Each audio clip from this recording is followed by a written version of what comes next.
नमस्कार दोस्तों, मेरी इस कहानी के चैनल पर आपका बहुत बहुत स्वागत है।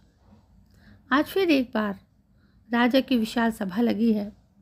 इस बार पहले की सभा से भी ज़्यादा लोग उपस्थित हुए हैं। न सिर्फ इस राज्य के बल्कि आसपास के राज्य के भी लोग इस सभा को देखने आए। कुछ विशेष था इस सभा में। विशेष था इस सभा में जिसको दंड मिलने वाला था वो दोषी और कोई नहीं बल्कि इस राज्य की रानी थी। राजा की रानी, राजा की पत्नी, जिसे आज दंड मिलने वाला था। उनका अपराध था राजद्रोह, राजा की आज्ञा न मानना। जानबूझकर इस दोषी का निर्णय भरी सभा में खुले स्थान पर किया जा रहा है ताकि राज्य के सभी लोगों के साथ राजा के मित्र और शत्रुओं को भी ये ज्ञान हो जाए कि राजा किसी को क्षमा नहीं करता। दंड देने का समय आया तब राजा ने वही दंड सुनाया जो उनके नए मंत्री और वजीर करवा ने बताया। उसके बताने के बाद राजा का स्वर गूंजा, रानी को राजद्रोह के लिए हमें मृत्यु दंड देना था, परंतु वो स्त्री हैं, इसलिए हम उन पर कृपा कर रहे हैं और उन्हें आजीवन कारावास का दंड दे रहे हैं। भीड़ में सिपाहियों के साथ खड़े रानी के छोटे भाई ने अपनी आंखों से बहने वाले आंसुओं को किसी तरह रोका। दंड के मिलने के बाद सिपाहियों के साथ रानी जाते हुए अपने भाई की ओर भरी आंखों से देखते हुए गई। अभी रानी को महल में स्थित एक कारावास में रखा गया। कुछ दिनों के बाद उन्हें महल से दूर बने कारावास में रखा जाएगा, जहां दूसरे बंदी भी हैं। रानी को उन्हीं के साथ आजीवन अपना दंड भुगतना पड़ेगा। अब कुछ ही दिवस हैं रानी के छोटे भाई अनुज के पास कि वो रानी से भेंट करके ये पता लगा पाए कि आखिर रानी से प्रेम विवाह करने के बाद अचानक से महाराज को क्या हो गया है। उनमें इतना बदलाव, वो भी कुछ दिवस के अंदर, कैसे आया। सूर्यदेव के साथ इस बात से अचंभित बाकी सभी सिपाही और मंत्रीगण भी थे। इसलिए जब सूर्यदेव ने रानी से एकांत में बात करने के लिए सिपाहियों से विनती की तो वो मान गए। रात्रि में रानी ने कारावास में मिलने पहुंचा सूर्यदेव बच्चों की भांति फूट फूट कर पहले रोया, फिर रानी से इस परिवर्तन के विषय में पूछा। रानी के पास भी इसका सटीक उत्तर तो नहीं था, फिर भी जो उन्हें लगता था उन्होंने बताया। यह सब तब से आरंभ हुआ जब वो झोला लेकर आया। कौन? सूर्यदेव ने अचंभित होकर प्रश्न किया। अरे वही जो अभी राजा का प्रिय है, मंत्री करवा। न जाने उसके एकांत में मिलने के पश्चात राजा को क्या हो गया है। उस कक्ष में ना वो किसी को जाने देते हैं और ना ही उस कक्ष से रात्रि में बाहर आते हैं। बस वो उनका ये नया मंत्री ही वही उस कक्ष में समय व्यतीत करते हैं। सिपाहियों का कड़ा पहरा है, वहाँ जो किसी को भीतर प्रवेश नहीं करने देते।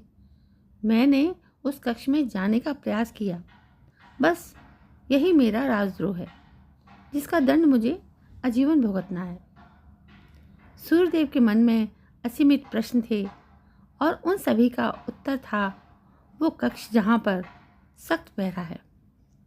उस कक्ष में रात्रि में जाना तो संभव नहीं था, इसलिए सूर्यदेव ने उस कक्ष में तब जाने का निर्णय किया जब राजा अपनी सभा सजाए बैठे हो। अगले ही दिन उसे यह अवसर मिल गया, लेकिन चुनौती थी पहरेदार। उन सभी को चकमा देना था। कक्ष के भीतर क्या था ये वो पहरेदार भी नहीं जानते थे। सूर्यदेव ने एक योजना बनाई। उस योजना में अगर वो सफल हो जाता तो उस कक्ष में जाकर उसके रहस्य का पता लगा सकता था। उचित समय देखकर उसने अपनी योजना को प्रारंभ किया। वो दौड़ता हुआ उन सिपाहियों के समीप गया। अरे तुम सभी धूर्त बनकर यहाँ मेरा मार्ग रोके खड़े हो, मुझे भीतर जाने दो, राजा का आदेश है। उनकी बहुमूल्य वस्तु को मुझे सुरक्षा देनी है। सिपाही ने पहले उसकी बात पर विश्वास नहीं किया। उन्होंने सूर्यदेव का मार्ग नहीं छोड़ा। तब सूर्यदेव ने अधिक जोर देते हुए कहा कि महाराज का आदेश अगर तुम नहीं मान रहे तो इसमें मेरी कोई हानि नहीं है। बहुत सारे डाकुओं ने अचानक हमला कर दिया है। मुझे उस कक्ष में जाकर उनकी बहुमूल्य वस्तु को सुरक्षा देनी है। साथ ही तुम्हें भी यहीं खड़े होकर द्वार की रक्षा करनी। पर आपको भीतर क्यों जाना है? यहीं रहकर भी आप वो कर सकते हैं। सिपाही ने पूछा, उस कक्ष के गुप्त द्वार के विषय में तुम्हें पता है? उसका ज्ञान ये या तो महाराज को है या मुझे। महाराज को भय है कि कहीं उसका भेद उन लुटेरों को पता न लग गया हो, इसलिए मुझे वहाँ उनकी सुरक्षा करना है। सिपाहियों को अभी भी पूर्ण रूप से भरोसा नहीं था, लेकिन जब सूर्यदेव ने उन्हें समझाने का प्रयास किया और उसने शक्ति के साथ वो द्वार खोल लिया और प्रवेश कर उन्हें आदेश दिया कि अब द्वार बंद करके उसकी सुरक्षा करो। भीतर तो उसने प्रवेश किया, परंतु उस कक्ष में कुछ भी ऐसा नहीं था जो उसे भयभीत या अचंभित करे। पूरा कक्ष रिक्त था। उसने पूरा ध्यान देकर देखा तो सिर्फ एक काला पर्दा उसे दिखाई दिया। सूर्यदेव उस पर्दे की ओर गया। उसे लगा था कि उसके भीतर कोई छुपा द्वार होगा जो किसी और कक्ष में जाने का होगा। इस भाव से उसने उस काले पर्दे को हटाया। पर्दा हटाते ही उसे वो मिला जिसको उसने कभी अनुमान भी नहीं लगाया था। वहाँ एक दर्पण था जिसमें उसे राजा दिखाई दिए। राजा को देखकर वो अचंभित हो गया। ये कैसा दर्पण था जिसमें उसका प्रतिबिंब नहीं बल्कि राजा थे। राजा उस दर्पण में कैद थे। राजा ने सूर्यदेव को देखते ही कहा, सूर्यदेव तुम यहाँ तक आ गए, देखो उसने कैसे इस दर्पण में हमें कैद कर दिया है। किसने महाराज? आप यहाँ से कैसे स्वतंत्र हो पाएंगे? बताएं हमें क्या करना है। तब राजा ने करवा और उस दर्पण के रहस्य से पर्दा उठाया। जब करवा उस दिन सभा में आया था तब साथ में एक झूला लिए हुए था। मैंने उसके पहले उस विषय में सुना था कि कोई है जो राजा को अपनी बहुमूल्य वस्तु देना चाहता है। वस्तु ऐसी थी जिसे किसी ने भी देखा नहीं था। उसकी बातों में आकर मैंने उसके कहे अनुसार ये कक्ष रिक्त करवाया।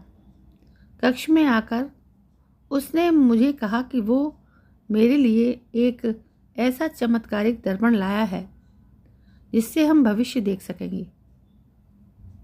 उसने मुझे ये दर्पण दिखाया और कहा कि जब तक वो ना कहे तब तक मैं उस दर्पण में निरंतर देखता रहूं। मेरे निरंतर देखते समय उसने न जाने क्या गुप्त विद्या की जिसके परिणाम स्वरूप मैं इसमें कैद हो गया। सूर्यदेव यह सुन रहा था कि कक्ष में उस मंत्री और प्रतिबिंब राजा ने प्रवेश किया। तुम्हें क्या लगा कि तुम इस दर्पण का पर्दा उठाओगे और मुझे ज्ञात नहीं होगा?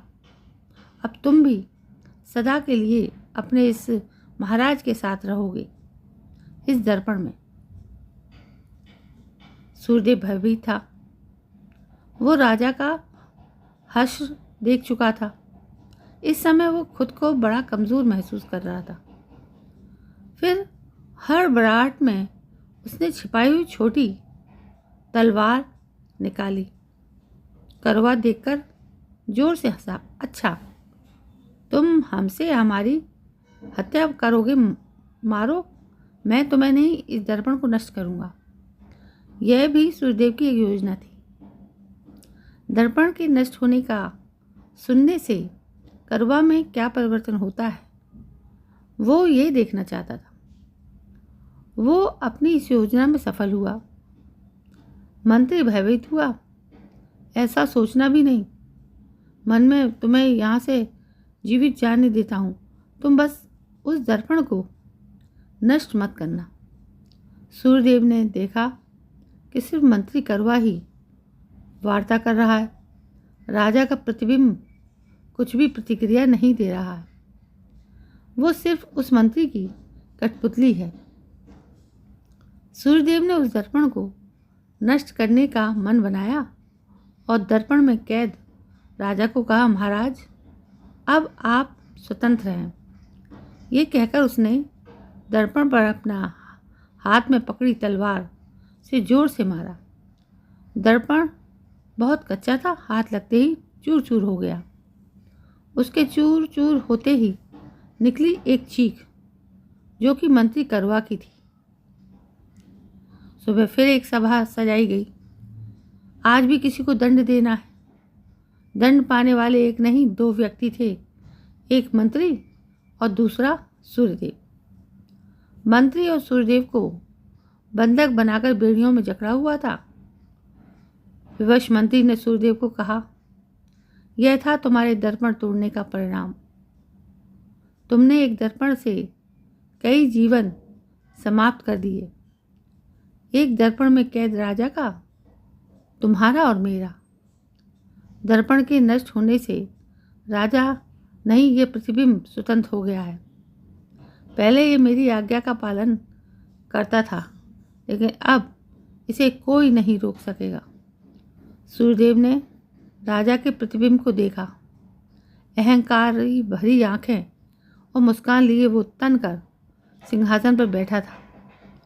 उसके मुंह से अंतिम वचन जो उन दोनों ने सुने थे वो थे मृत्युदंड। आपको ये कहानी कैसी लगी हमें कमेंट करके ज़रूर बताएं। इसी तरह की अच्छी कहानियाँ आप यहाँ मेरे चैनल पर सुन सकते हैं। ये मेरी शिक्षाप्रद कहानियाँ आपको आपका मनोरंजन करेंगी, तो बने रहिए हमारे साथ और हमारे प्रयास को सफल बनाने के लिए हमारे चैनल को सब्सक्राइब करना ना भूलें, जिसका नाम है हमारी कही। ये कहानी पूरी तरह से काल्पनिक है। इसके पात्र, घटनाएं, स्थान, नाम भी काल्पनिक है। इसका किसी के जीवन से मेल खाना महज एक संयोग होगा। कहानी का उद्देश्य केवल मनोरंजन करना है। कृपया इसे उसी तरह से लिया जाए। पाठक अपने विवेक का इस्तेमाल भी करें। तो दोस्तों, ये थी पूरी कहानी जो हमने आपको सुनाई और आपने ध्यान से सुनी भी। दोस्तों, यदि आप ऐसी कहानियाँ सुनना पसंद करते हैं तो हमें कमेंट करना ना भूलें। तो कल हम फिर हाजिर होते हैं आपके सामने एक नई कहानी को लेकर, एक अच्छी कहानी को लेकर जो आपको पसंद आएगी और आप हमारी उस कहानी का इंतज़ार करें। तब तक के लिए जय हिंद, वंदे मातरम।